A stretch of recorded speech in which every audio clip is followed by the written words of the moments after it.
He may be one of the biggest breakout stars in the last few years, thanks to his role in Twilight. But Robert Pattinson hasn't rested on his matinee idol good looks. In fact, his eclectic film career has consisted of art house and riskier films. Makes me feel free in a way I've never known. And now, from the makers of the incredible Animal Kingdom, Robert is joining forces with Guy Pearce in the apocalyptic film The Rover. My brother left you to die. He's abandoned you out here to me. You don't learn to fight, your death's gonna come real soon. A dystopian drama set in the outback where humanity is on the brink. There's no harm God won't see me come to. God feels nothing for you. The only thing that means anything right now is that I'm here, and he's not.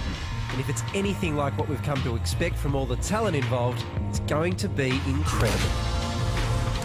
Please welcome to the show Robert Pattinson and Guy Pearce. Great to have you.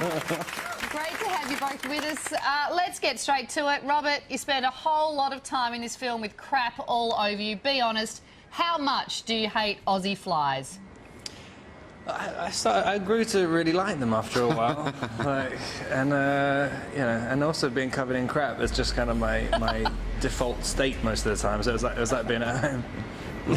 I think Guy will agree. No matter how many years you live in Australia, you still find flies annoying.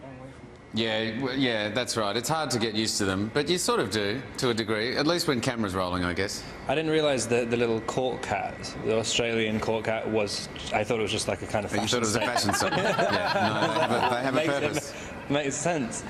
Robert, you've been to Australia a lot over the years. Did you watch Wolf Creek before agreeing to film in the Australian outback? I have seen Wolf Creek, but I didn't really think about it. I mean, I like the idea of shooting out in the middle of nowhere, just because, and also having all the crew together. I never really get, normally you're in some random city and you're the one stranger and everybody else gets to go home to their families and stuff, and you go home by yourself to a hotel and eat dinner by yourself. But, yeah. Poor little Rob. That's right. Robert, I mean, can you even go into a supermarket these days? It must be annoying. You'd have to put a bloody paper bag over your face. Well, you got to go to like the kind of weird ones. I go to the kind of where people have shaved their eyebrows. No, you go to the ones in the middle of nowhere, which only it's like the wholesalers and stuff, but you have to buy like massive tubs of everything. That's the only grocery stores I go to. I can't believe that we're swapping supermarket tips with Robert Pattinson. When's the best time to shop? That's right. It's so nice to be talking to you, Rob. I mean, it was only a couple of years ago no one could get anywhere near you because you were part of such an enormous juggernaut, and it feels like since then you've deliberately chosen smaller films. Do you prefer one over the other? Will you go back to blockbusters? I don't know. I just kind of don't really gravitate towards them, and they don't generally gravitate towards me either. So to big movies, I think for young guy parts in big mainstream movies, you've got to be like they're all kind of confident. It's like the guy who goes and like has a fight and then has a little quip afterwards, and I think I can't really do that. So I don't really get offered them.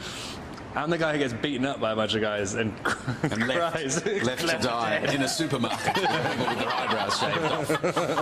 That actually sounds amazing. It does. Well, the film Rover is in cinemas June 12. We really appreciate you taking the time to chat with us tonight, Guy and Robert. And, yeah, all the best. Have a great weekend. Thanks a lot. Thanks, guys.